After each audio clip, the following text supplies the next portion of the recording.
Hello guys, నేను ఎప్పుడో ఈ వీడియో పెడదాం అనుకున్నా కానీ ఇప్పటి వరకు అసలు కుదరలేదు. నేను పైన ఒక ఫోటో యాడ్ చేశాను కదా, అది చాలా మంది అడిగారనమాట. అట్లా సైడ్ స్లిట్ వచ్చింది, కటింగ్ అండ్ స్టిచ్చింగ్ వీడియో పెట్టమని చెప్పి ఇప్పుడైతే వీడియో అయితే షూట్ చేస్తున్నాము. ఇది మెజర్మెంట్కి తీసుకున్నాం కదా డ్రెస్, దాంట్లో మనకి ఒక 3 కరెక్ట్గా ఉంటే మనకి సెట్ అయిపోయింది డ్రెస్. ఈజీగా మనం స్టిచ్ చేసుకోవచ్చు. బస్ట్ సైజు, నడుం సైజు, హిప్, ఈ 3 మనం కరెక్ట్గా తీసుకుంటే మనకి డ్రెస్ అయితే ఈజీగా కుట్టుకోవచ్చు. దీనికి లెంత్ మనకి లెంత్ ఎంత కావాలో చూసుకొని అంత కట్ చేసుకోవాలి. నేను ఇక్కడ 44 ఇంచెస్ అట్లా పెట్టుకున్నాను అనమాట. కానీ నాకు ఇంకొంచెం ఉంటే బాగుండేదేమో అనిపించింది. సరేగా నేను ఇంకా 44కి పెట్టేసుకున్నాను. 44కి పెట్టి ఇంకా కట్ చేసేసాను అనమాట. పైన కూడా కొంచెం అటు ఇటుగా అన్ఈవెన్గా ఉంటే క్లాత్ అది కూడా కట్ చేసేసి నీట్గా సమానంగా పెట్టుకున్నాను. ఇక్కడ నేను విడ్త్ వచ్చేసి నెక్ది 2.5 పెట్టాను, షోల్డర్ ఏమో 3 ఇంచెస్ పెట్టుకున్నాను. ఈ నెక్స్ ఇవన్నీ మనకు నచ్చినట్టు పెట్టుకోవచ్చు. నేనైతే నార్మల్గా పెట్టేసుకుంటున్నాను. ఇక్కడ డౌన్ వచ్చేసి షోల్డర్ దగ్గర ఇది నేను 6.25 అట్లా పెట్టాను అనమాట. అట్లా పెట్టి ఒక 1 ఇంచ్ దగ్గర ఒక మార్క్ చేసుకొని దాన్ని కొంచెం రౌండ్గా అయితే షేప్ ఇవ్వాలి. 1 ఇంచ్ పెట్టుకొని దాని నుండి ఇట్లా షేప్ అయితే ఇవ్వాలన్నమాట. ఇక్కడ నేను నెక్ అయితే లెంత్ ఒక 6 ఇంచెస్ 6.5 అట్లా పెట్టుకున్నాను. మన ఇష్టం, ఇది ఎంతైనా పెట్టుకోవచ్చు. నేనైతే 6.5 పెట్టాను అనమాట. విడ్త్ ఏమో 2.25 అట్లా పెట్టాను, 2.5. సో అంతే. ఇక్కడ నేను అట్లా స్క్వేర్ షేపే ఇద్దాం అనుకున్నాను. ఇంకా దాంట్లో డిజైన్ ఏం తీసుకోవట్లేదు నేను. ఇక్కడ బస్ట్ సైజ్ వచ్చేసి నేను ఖర్చులతో కూడా కలిపి నేను 10 ఇంచెస్ అయితే పెట్టుకున్నాను. ఇక్కడ నేను ఇందాక మీకు చెప్పాను కదా, నడుం దగ్గర హిప్ దగ్గర మనకి సైజు కరెక్ట్గా ఉండాలి అని చెప్పి నేను పైనుండి 6.5 ఇంచెస్ దగ్గర ఏమో బస్ట్ సైజు, 13 ఇంచెస్ దగ్గరేమో నడుం సైజు, 21 దగ్గరేమో హిప్ సైజు అట్లా పెట్టుకుంటున్నాను అనమాట, స్ట్రైట్గా పెట్టుకొని. ఇంకా ఇక్కడేమో మనకి లూజ్ మనకి ఎంత కావాలి అనేది చూసుకోవాలి. బస్ట్ దగ్గరేమో నేను 10 ఇంచెస్ పెట్టాను, నడుం దగ్గర 9 పెట్టాను, ఇక్కడ కూడా అంతే 10 పెట్టాను. ఈ 3 పాయింట్స్ని కలుపుతా డ్రా చేసుకోవాలన్నమాట మనం. ఇప్పుడు ఇది ఖర్చులతో సహా నేను అట్లా అయితే పెట్టుకున్నాను. మీకు ఇక్కడ అర్థమయ్యేటట్లు చెప్తాను చూడండి. అక్కడేమో 9, కిందేమో 10, పైన 10 పెట్టాను. ఇంకా 3 పాయింట్స్ని కలపాలి. కలుపుతా మనం అక్కడ నుండి కొంచెం క్రాస్గా అయితే డ్రా చేసుకోవాలి కింద వరకు. మనకి లెంత్ ఎంత వరకు ఉందో అంతవరకు కూడా. ఇక్కడ ఏమైందంటే నేను ఫస్ట్లో చెప్పాను కదా ఎంత లెంత్ ఎంత తీసుకున్నాను అంత కట్ చేసుకున్నాను అని చెప్పి, అటు సైడ్కి వెళ్ళే కొద్దీ కొంచెం క్రాస్గా ఒక 2 ఇంచెస్ దగ్గర అయితే మనం కట్ చేసుకోవాలి. అక్కడ చూపిస్తాను చూడండి. అక్కడ ఒక 2 ఇంచెస్కి పైకి కట్ చేసుకోవాలి. అట్లా క్రాస్గా కొంచెం కట్ చేసుకోవాలన్నమాట. సో అది ఇందాక చెప్పడం మర్చిపోయాను. ఇక్కడ చూపిస్తా చెప్దామని చెప్పి చెప్పలేదన్నమాట. ఇంకా అంతే, కట్ చేసుకోవటమే. చాలా ఈజీ ఇది స్టిచ్ చేసుకోవటము. ఏ లైన్ కుర్తి చాలా చాలా ఈజీగా స్టిచ్ చేసుకోవచ్చు. అంతే, చివరికి కట్ చేసుకోవటమే. దీనికి మెయిన్ ఒకే ఒక్కటి మనం గుర్తుపెట్టుకోవాలి. ఏంటి అంటే ఫ్యాబ్రిక్ విమ్ మనకి తక్కువ ఉండాలి. అప్పుడే మనం కట్ చేసుకున్న స్లిట్ అనేది కరెక్ట్గా కనిపించిద్ది. లేదు విమ్ ఎక్కువగా ఉందనుకోండి, అందులో కలిసిపోయిద్ది. అదొక్కటి గుర్తుపెట్టుకొని మనం ఫ్యాబ్రిక్ ఎంత పట్టిద్దో చూసుకొని దాని ప్రకారం కట్ చేసుకోవాలి. నాకు ఇదైతే 2.5 మీటర్స్ ఉంది. నేను దాంతోనే కట్ చేసేసాను. హ్యాండ్స్ కూడా ఇందులోనే వచ్చేసాయి, చిన్న హ్యాండ్స్ కాబట్టి. సో ఇప్పుడు దేనికి దానికి వేరు చేసేసుకోవాలి. ఫ్రంట్కి ఫ్రంట్, బ్యాక్ బ్యాక్ చేసుకుని ఇందా నేను చెప్పాను కదా ఇట్లానే స్క్వేర్లానే ఉంచేద్దాం అనుకుంటున్నాను అని చెప్పి అట్లానే సేమ్ కట్ చేసుకుంటున్నాను. లేదు అంటే మీరు లోపల ఇంకా వేరేది ఏదైనా డిజైన్ పెట్టుకోవచ్చు.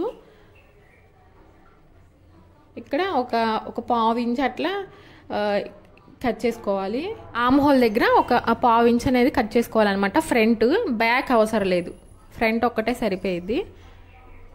ఇదేమో బ్యాక్ సైడ్. నేను ఇక్కడ 6.5 ఇక్కడ కూడా అట్లానే పెట్టుకున్నాను. నేను అంత ఎక్కువగా డీప్స్ పెట్టుకోను అనమాట, ఇంకా అంతకన్నా ఎక్కువ యూజ్ చేయను. ఇక్కడ కూడా అంతే 2.5, 2.5 అట్లా విడ్త్ పెట్టుకొని పైన కూడా సేమ్ అదే విధంగా పెట్టుకొని ఈ రెండింటిని కలిపి నేనైతే వెనకమాల నార్మల్గా యూ షేప్ పెట్టుకున్నాను. ఇక్కడ లోపల నుండి యూ తీసుకుంటే సరిపోయింది. ఇంకా మీరు ఇక్కడ కూడా యూ షేప్ కాకపోయినా మీకు నచ్చినట్లు మోడల్ అయితే పెట్టుకోవచ్చు. నేను సింపుల్గా యూ అయితే పెట్టేసుకున్నాను. ఇంకా అట్లా కట్ చేసుకోవటమే. ఇప్పుడైతే హ్యాండ్స్ డిజైన్ చూద్దాము. హ్యాండ్స్ కూడా నేను నార్మల్ హ్యాండ్సే పెట్టుకున్నాను అనమాట. ఇవి నేను లూజ్ ఎంత ఉంది అని చెప్పి దాని ప్రకారంగా ఫోల్డ్ చేసి లెంత్ 5 ఇంచెస్ పెట్టుకున్నాను. 5.5 అటు సైడ్కేమో 3 ఇంచెస్ పెట్టుకున్నాను. ఒక 2 ఇంచెస్ అట్లా తగ్గించి పెట్టుకోవాలి. 2 హ్యాండ్స్ ఒకసారి కట్ చేసుకోవచ్చు అనమాట. అట్లా ఆ 2 ఫోల్డింగ్స్ వేసుకుంటే మధ్యలోకి ఒక మార్కింగ్ అయితే చేసుకోవాలి. ఇది ఎందుకంటే స్టిచ్చింగ్ చేసేటప్పుడు ఈజీగా ఉండిద్ది. ఫ్రంట్ సైడ్ ఏది బ్యాక్ సైడ్ ఏది పెట్టాలి అని చెప్పి. ఇంక ఇప్పుడేమో ఒక సైడ్కి ఒక 1 ఇంచ్ నుండి కట్ చేసుకోవాలి. ఇట్లా డౌన్కి కట్ చేసుకోవాలి. ఇదైతే ఎందుకు కట్ చేసుకోవాలంటే మనం స్టిచ్చింగ్ చేసేటప్పుడు ముడతలు రాకుండా ఉండిద్ది అనమాట. అందుకోసం అయితే కట్ చేసుకోవాలి ఇట్లా. ఇంకా అంతే అయిపోయింది. హ్యాండ్స్ కూడా నార్మల్ ఇలా ఫ్యాబ్రిక్ అయితే కట్ చేసుకున్నాను అనమాట. ఒక 1 ఇంచ్ పెట్టి, ఎందుకంటే ఇవి నెక్కి మనం వేసుకోవడానికి లైనింగ్ ఏది లేదు కాబట్టి ఇలాంటివి అయితే తీసుకోవాలి. ఇప్పుడు నేను చూపిస్తున్న విధంగా చిన్న చిన్న ఫ్రిల్స్ పెట్టుకోవాలన్నమాట. ఇక్కడ ఏంటి అంటే యూ షేప్కి మనం నార్మల్గా అయితే క్రాస్ పీస్ అయితే కట్ చేసుకుంటాము. క్రాస్గా తీసుకోలేను అన్నప్పుడు ఇట్లా స్ట్రైట్ పీస్ కూడా తీసుకొని ఇలా ఫ్రిల్స్ పెట్టుకుంటే మనకి దాన్ని వెనక్కి తిప్పినప్పుడు ఫ్యాబ్రిక్కి ఈజీగా టర్న్ అయ్యిద్ది అనమాట. అందుకని ఇట్లా చేయాలి. ఇట్లా ఫ్రిల్స్ పెట్టుకొని స్టిచ్ చేసుకున్నాను. యూ షేప్లో వరకు పెట్టుకోవాలి. ఇట్లా స్ట్రైట్గా ఉంది కదా పైన, అక్కడ పెట్టుకోపోయినా పర్వాలేదు కానీ ఇక్కడ యూ షేప్ దగ్గర అయితే పెట్టుకోవాలి. పెట్టుకొని ఇట్లా చిన్న చిన్న కటింగ్స్ అయితే ఇవ్వాలన్నమాట. దీనివల్ల ఏమైందంటే ఫ్యాబ్రిక్ ఈజీగా వెనక్కి తిరిగిద్ది. ఇట్లా పైన కూడా ఒక స్టిచ్ వేసుకొని మొత్తం ఫ్యాబ్రిక్ మొత్తాన్ని ఇట్లా వెనక్కి తిప్పాలి. నేను కుట్టిన తర్వాత చూపిస్తాను మీకు. ఇక్కడ వీడియో తీయడానికి ఎవరు లేరనమాట, అందుకని నేను ఇట్లా చూపిస్తున్నాను.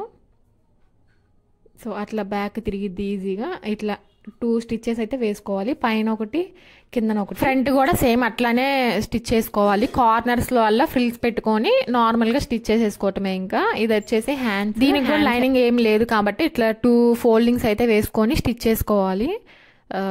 అంతే. ఇంకా హ్యాండ్స్ కూడా నార్మల్ ఈజీగానే స్టిచ్ చేసుకోవచ్చు. లైనింగ్ ఉంటే కొంచెం కష్టమైంది కానీ లైనింగ్ లేకపోతే చాలా ఈజీగా కుట్టేసుకోవచ్చు ఇవి. ఇంకా ఇక్కడ 2 షోల్డర్స్ని కలుపుకొని స్టిచ్చింగ్ అయితే చేయాలి. ఇక్కడ 2 కుట్లు అయితే వేసుకోండి, ఊడిపోకుండా ఉండిద్ది. నేనైతే ఒక్కొక్కటే వేస్తున్నాను. తర్వాత అయితే వేరేది ఇంకొకసారి వేసాను అనమాట. వీడియోలో లెంత్ ఎక్కువైపోయి 2 షోల్డర్స్ జాయిన్ చేసుకుంటే సరిపోద్ది. ఖచ్చితంగా ఇట్లా రఫ్ అయితే లాగండి మర్చిపోకుండా. అంతే. ఇంకా ఇదంతా స్టిచ్ చేసుకున్న తర్వాత హ్యాండ్స్ స్టిచ్ చేసుకుంటే ఇంకా మనకి డ్రెస్ అయిపోయింది అనమాట. తర్వాత మనం మిడిల్లో స్లిట్ అనేది కట్ చేసుకొని దాన్ని స్టిచ్ చేసుకోవాలి. సో ఇట్లా అయిపోయిన తర్వాత హ్యాండ్ నేను ఇందాక చూపించా కదా ఒక 1 ఇంచ్ కట్ చేసుకోవాలని చెప్పి, అదేమో ఫ్రంట్ సైడ్కి పెట్టుకోవాలి. బ్యాక్ సైడ్కి ఏమో నార్మల్ పెట్టుకోవాలి. ముడతలు రాకుండా ఉండిద్ది అని చెప్పాయి కదా, అదైతే మన ఫ్రంట్ సైడ్కి వచ్చిద్ది. ఇందాక హ్యాండ్స్ కట్ చేసినప్పుడు అయితే మీకు అర్థమైద్ది. అక్కడ ఒక 1 ఇంచ్ కట్ చేశాను నేను. ఆ 1 ఇంచ్ కట్ చేసింది ఇట్లా ఫ్రంట్ సైడ్కి పెట్టుకోవాలి. అట్లానే 2 హ్యాండ్స్ స్టిచ్ చేసేసుకోవటమే. అయిపోయిన తర్వాత బ్యాక్ తిప్పేసి ఫ్రాక్ అంతా మనకి సైజు లూజులు ఎంత ఉంది దాని ప్రకారంగా మొత్తం పెట్టుకోవాలి. మార్కింగ్ పెట్టుకోవాలన్నమాట. అటు సైడు ఇటు సైడు మన సైజు ప్రకారంగా పెట్టుకొని మార్కింగ్ ఇంకా అట్లా కుట్టేసుకోవటమే. కుట్టుకున్న తర్వాత నేను మీకు అర్థం అవటానికి అని చెప్పి ఇట్లా ఈ ఫ్రాక్ని వేసుకొని దానికి మనకి మధ్యలోకి ఎక్కడ కావాలి అని చెప్పి చూసుకోవాలన్నమాట. చూసుకొని అక్కడ మనం ఇట్లా లైన్ అయితే డ్రా చేసుకోవాలి. ఎలా డ్రా చేసుకుంటే మనకి ఎక్కడికి వచ్చిద్ది కరెక్ట్గా అనేది అర్థమైపోయిద్ది. ఇంకా అంతే. దాన్ని సేమ్ మనం ఇట్లా కట్ చేసుకోవటమే. ఇంకా లైన్ ప్రకారంగా నేను లెంత్ ఏమో ఒక 21 ఇంచెస్ అట్లా పెట్టాను.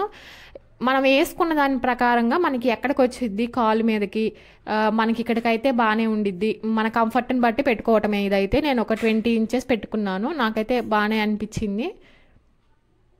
ఇంకా అక్కడి వరకు కట్ చేసుకోవాలి. ఇదైతే ఈజీగా అర్థమైపోయింది మోడల్, అందుకని ఇట్లా చూపిస్తున్నాను మీకు. కింద మనం ఇంకా దాన్ని 2 ఫోల్డింగ్స్ వేసుకొని స్టిచ్ చేయడమే మొత్తం. ఇది ఏ షేప్లో ఉందో ఆ షేప్లో ఇట్లా పెట్టుకొని స్టిచ్ చేసుకోవాలి. మీకు చూపించట్లేదు నేను ఇది. అక్కడ నుండి కింద వరకు.